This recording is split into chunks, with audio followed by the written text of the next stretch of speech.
Hello, everybody. Hi, we're back, finally. We are back. It's been 3 months. Kim looked it up. Three months since we've done this. I'm so sorry about that. Well, we've been busy. We have. We have been busy. Yeah, That's all right. I've been on this tour all summer a little bit. So Well, it's good to have you back in the office. And it's good to be back with you all.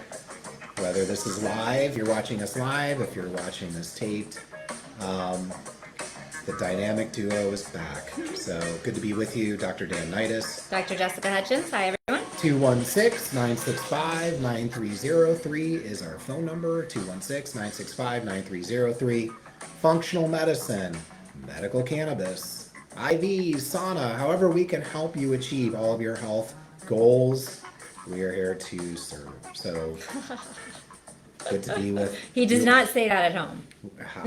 Good to be with you all. And again, we have a great topic today. I do like this. And I've been, obviously we're seeing more of this, so it becomes relevant to try to get more of the messaging out. Yeah, way more. Like way more. I mean, I didn't even know it was a thing probably 4 years ago. Honestly, I don't even think I've heard the term MCAS before. So MCAS stands for mast cell activation syndrome. And there's a lot of reasons it's becoming more and more relevant now to learn about it, and the reason why we're seeing more patients with these kinds of symptoms. So let me start with just talking about some of the symptoms, which I have a little cheat sheet here so I don't forget anything important, but it's all over. It's multi-systemic, which is one of the reasons why I think it's not on regular primary care doctors' radars, because they're the kind of patients that, they come in and say, Right. I have belly pain, I have a headache, I have anxiety, I have flushing, and Well, actually, before you even jump into the symptoms, I think it was cool to really learn, that the mast cells are part of the immune system. But I was really impressed with the over 1,500 messenger molecules that can come from mast cells to go to various cells, organ systems, whatever it is, because of the impact that the immune system has and the relationship that it has with the rest of the body. And so it's impressive. well, that's probably why it's such a multi-system involvement kind of thing. Which is, right? again, why it can literally affect when there's, I guess the best way to put it is when the mast cells are over communicating. Sure. Right? There's just too much information Yep. that's going on, and it's overloading the system. So that overload can occur anywhere from head to toe and literally affecting every single organ system. And I think I know you want to launch into this, but I think this is what I found the most fascinating is if you are watching this and you have been diagnosed with this, or someone who has. You probably have not been diagnosed with this. But let's say that you have, you will probably acknowledge a lot of different doctor visits, different types of doctors, because when a patient were to come in and just start to list 15 different symptoms affecting all the different organ systems, I think that conventional medicine providers would just go into operation shutdown and go, this is probably more psychological than anything Absolutely. else. That's what happens, yeah. So we're here to say this is absolutely real, the impact that mast cell dysfunction can have throughout the entire body, beyond impactful. So I'm excited to be able to share this kind of information. And then, again, at home, you may be watching this going, this sounds like me. Right. It might be. Right. So let us know if we can help. Go ahead. Right, Sorry. for sure. And we are learning. This isn't something that we're absolute experts on. I'm not sure if there are experts for sure on this, but we are actively learning. We just took a huge 3-day continuing medical education class on the interactions between MCAS and hypermobility syndrome and POTS, which we have a lot of patients having all those kinds of symptoms. So if you're watching this on purpose, you probably know exactly what I'm talking about. So some of the symptoms in general, and again, it could be like so many systems involved, but really common ones, just things on the skin, like hives, for example. There's a ton of people that have come in since the beginning of COVID, for this forever. It's going to be pre-COVID, post-COVID, as far as we date things. So since COVID, so many people have had these random hives, not typically allergic people. or they've had skin rashes, or they've had dermatitis, or flares of their autoimmune diseases. So definitely skin rashes, hives, urticaria, reactions that typically involve an allergic reaction where the skin gets really red. Sometimes when people push on their skin, like to draw, they can leave a red line that won't go away. And that can be a histamine reaction. So definitely there's a huge involvement in the skin. And the other organ that's almost always involved is the gut. So there's histamine receptors in high concentrations on the skin and also high concentrations in the gut. So gut symptoms can be honestly everything. It can be alternating diarrhea, constipation. It can be the inability to swallow or just a strange feeling when you swallow. You can be labeled IBS. Bloating for sure, spontaneous bloating that's not necessarily related to eating a pizza or any food that you think is intolerable. Let me just look at the gut symptoms. Oh, heartburn for sure. And oral sores, like canker type sores in the mouth. And then chest pain too, which can be related to heartburn and your GI system, but it could be just the feeling of shortness of breath as well, like an asthma type air hunger. That's the word I'm trying to get to. And then outside of the gut, headaches for sure can be histamine related. And a lot of people with regular migraines know that histamine is related because high histamine foods are one of their triggers. Well, and I think it's important to kind of distinguish that we've seen, over the years, plenty of people come in having histamine reactions related to diet. So different foods in our diet can increase histamine release, and that can certainly impact people. But you kind of threw out a nugget and then glossed over it, which is like, why are we seeing this now? It's COVID, the gift that keeps on giving. I say tongue in cheek, but realistically, there's so many people who have gone to these post-COVID clinics, which I call bullshit on because they're not doing anything and they're doing literally nothing, but telling you, yep, it's probably related to the disease, but giving people no information on how to move forward. So when people are diagnosed with MCAS, oftentimes they're told, well, it could have been because of the virus itself, or it could have been as a result of having been vaccinated. So I think that the reason that this is really increasing at an accelerated rate now is because it's got to be close to 90% of the population has had the virus, if not even higher than that, right? Not everybody was vaccinated, but most of us have had the virus. So either the virus can trigger MCAS and or vaccination can trigger it. And so that's how we're landing here today. You kind of just Yeah, no, for sure. But I think it's really important to say that we saw quite a bit of histamine reactions in the past, but this kind of new, POTS and MCAS. But there was usually a reason, like someone said, "Oh, I ate something that I wasn't supposed to," or "I had this huge bee sting." Remember your bee sting? Yeah. Huge histamine reaction. Exactly. So histamine has a normal function. The mast cells have a normal immune function, but it's when they're activated chronically and not shut off after the acute thing that they become a problem. And the mediators or the messenger molecules just won't stop. Right. And that's where the organ systems become affected by that. So this is, I think, why the significant increase in this diagnosis over the last, 1 to 3 years is post-pandemic. Right, and I would say that probably a lot, if not most, people with the diagnosis of post-COVID syndrome, it is MCAS. Right. And that's why they can't figure out, what part of the body is actually involved, what's really causing it.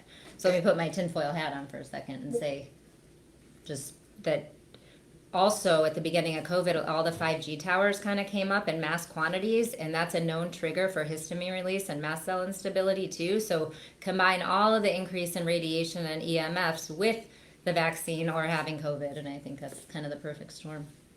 Yeah, no, totally agree. Yep. So let's talk about, I guess, a little bit about the basic treatment. So for sure, functional medicine is involved in every way. You want to make sure that you're sleeping well, that you're dealing with stress. Stress can absolutely be a trigger. Lack of sleep can be a trigger. You need to be sleeping for everything to work well in your body. Drugs can be a trigger. Fillers in the drugs can be a trigger. Different chemicals, toxins like odors, things like that. Pesticides can be triggers. Things electricity-wise, like fluorescent lights, can be a trigger for some people. Really hot or really cold can be a trigger.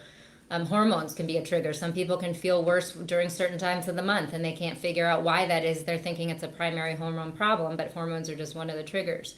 And then EMFs for sure can be a trigger. We already talked about COVID and the vaccines. And then mold. Mold's also definitely a known trigger. So back in the day before COVID, mold and gut stuff like IBS or small intestinal bacterial overgrowth were kind of the triggers that we saw mostly related to something like MCAS or a histamine intolerance. And so now we kind of understand how the gut is involved in that too. So with the treatments, is there anything else you want to say about the triggers?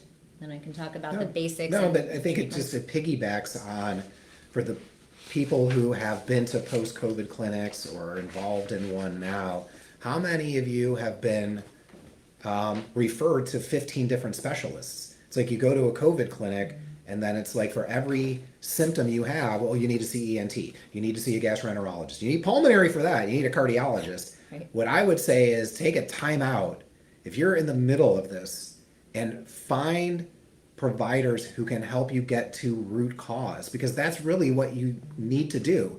It's not that you need all of these different specialists looking into each individual symptom. You want to figure out how it all ties together.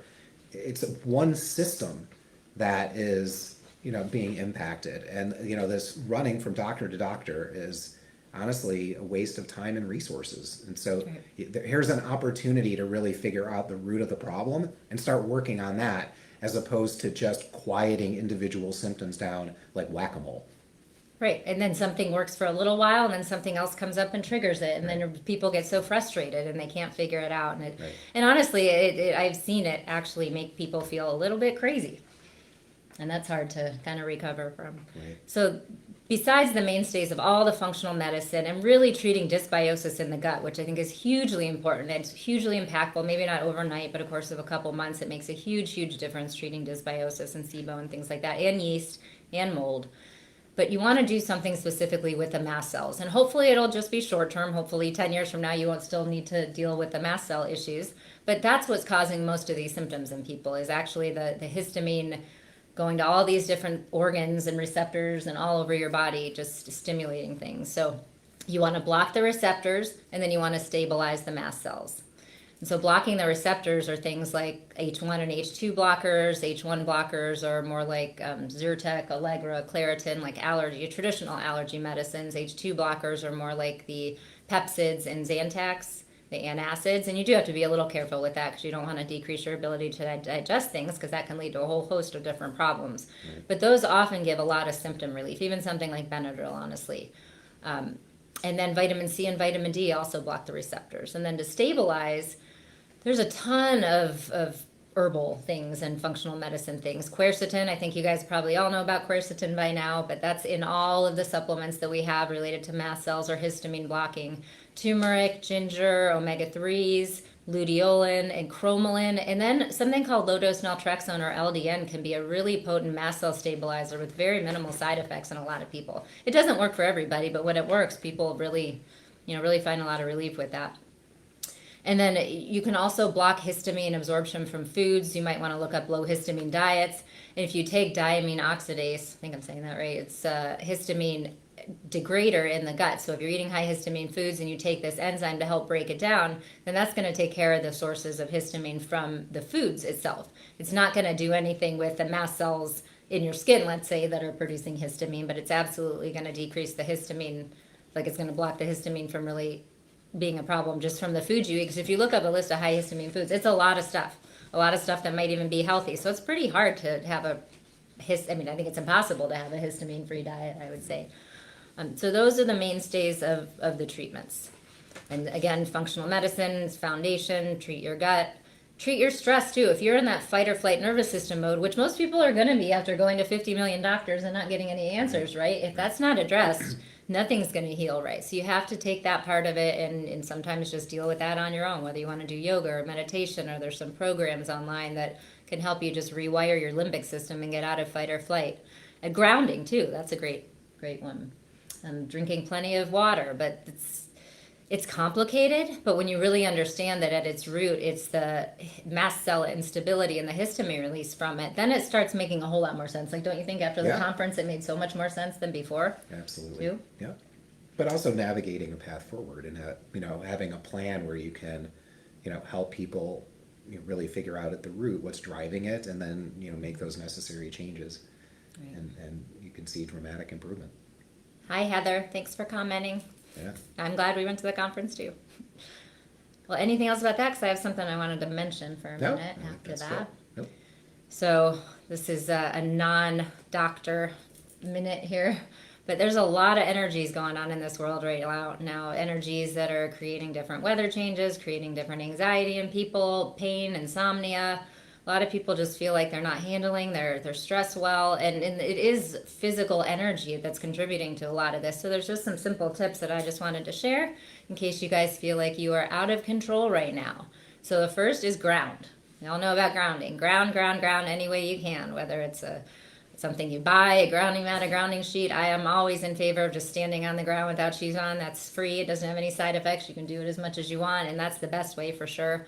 Different crystals. You can use black tourmaline for grounding. That's my favorite for sure. Ground. Drink tons of filtered water, and then supplements like magnesium and omega-3s really do help with all this energetic shift of the planet because there's a lot going on now. Just be patient. Try not to figure anything out. Try to avoid the stress of the news, the media, politics. All of that stuff's just going to get your nervous system into fight or flight mode, which is going to be disastrous for your health. The world will go on without you watching the news every night for sure. And then Epsom salt baths too are another thing where it encompasses water and the magnesium too, and that's a really good grounding thing. So I just wanted you guys to know if you're feeling a little bit crazy, you're not alone. A lot of us are. And it's for a good purpose, promise. You just have to take care of yourself and let all the energies kind of absorb into your body the way they should. Outstanding. Thank you. You're welcome. Appreciate that. And also the update on mast cell activation syndrome. Appreciate all of you guys participating with us. Again, if there's anything we can do, 216-965-9303 is our phone number. Again, anything that we can help drive your health in the positive direction, let us know. Remember, it is your time to thrive. Let us inspire you. Have a great week. Bye, everybody. Love We you will guys. be back soon, I We promise. will be back. Take good care. Bye-bye.